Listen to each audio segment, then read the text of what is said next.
actions à coup de poing. C'était le cas ce matin sur un fast-food. Là, en ce moment même, je vais vous montrer cette image là, des agriculteurs qui sont en train de bloquer un rond-point ici du côté d'Agen. Ils viennent de prendre le drapeau de l'Union européenne qu'ils sont en train d'arracher et d'essayer de brûler. C'est assez symbolique.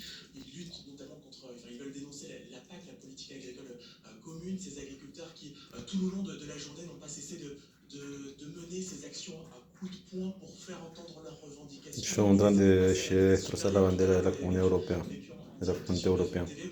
On les a suivis, ils étaient du côté En du son fast-food mal. McDo qui a été ciblé, les agriculteurs qui ont Ya déversé están plusieurs hartos, ¿sabes? foins, des tonnes de foin qui ont été déversés pour montrer d'une certaine manière leur colère. La préfecture, un peu plus tôt également, qui a été ciblée. Voilà, c'est l'objectif de ce durcissement de la mobilisation de ce mouvement tout au long de la journée en menant ces différentes actions symboliques pour faire entendre leurs revendications. Certains d'entre eux nous ont d'ailleurs expliqué qu'ils souhaitaient aussi la A présence ver, du papel sabré plus quotidien du rápido. Premier ministre Gabriel Attal sur le terrain pour faire A ver, entendre la leurs mami, revendications, la... eux qui attendent Y el... des annonces concrètes pour stopper cette mobilisation.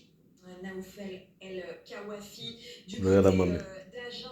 Bruno, je me tourne vers vous. C'est interdit de brûler un drapeau ou pas? Un drapeau tricolore, oui, c'est un outrage qui peut même Ouais, être mais puni c'est de de ton pays, mais là, c'est un truc 500 euros de d'amende. la communauté. Pour le drapeau européen, je ne crois pas que ça figure Ouais, explicitement dans notre c'est pas trop Ce chaud. genre d'action, pour le moment, les agriculteurs sont largement soutenus par les Français, mais ce genre d'action coup de poing, on a vu tout à l'heure dans un fast-food, ils sont intervenus également, n'ont pas détruit mais déversé de la paille. Ce fast-food ne va pas pouvoir ouvrir aujourd'hui.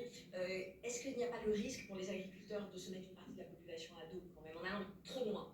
Alors pour l'instant, non. Pour l'instant, on voit d'ailleurs que les premières études montrent que les Français soutiennent la protestation du monde agricole. Il y a une mesure qui a été faite par RTL et l'Institut Louis Harry. Je crois que c'est 82% des Français qui soutiennent le mouvement de colère et même 70% qui soutiennent les blocages. On est un petit peu d'ailleurs au-dessus de ce qui avait été avec les Gilets jaunes. Souvenez-vous, au début, les Gilets jaunes, c'était plus de 70%, 72% des Français qui soutenaient le mouvement des Gilets jaunes avant de s'en détacher, de prendre leur distance, mais longtemps ça a été soutenu. En fait, c'est soutenu tant que ça ne provoque pas beaucoup d'inconvénients, de tracas pour la vie quotidienne des Français. On voit aujourd'hui, c'est essentiellement les autoroutes et les entrées des grandes villes qui sont bloquées, mais en même temps, c'est pas des blocus des villes. Là, il y a Celui-là, il va le mouiller, je crois, c'est le morceau de tissu d'ici qu'il là, a sur arraché quelques du quelques drapeau symboles pour qui, le pour rouler, c'est l'instant, sûr ne et font pas certain. basculer le mouvement dans une forme de violence, de jacquerie réelle.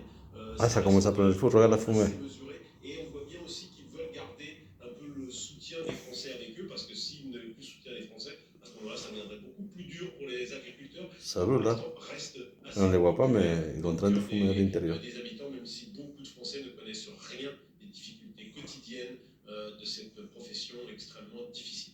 Et justement, on vous a posé la question sur un barrage en Vendée. Vous êtes pour le moment du côté des agriculteurs.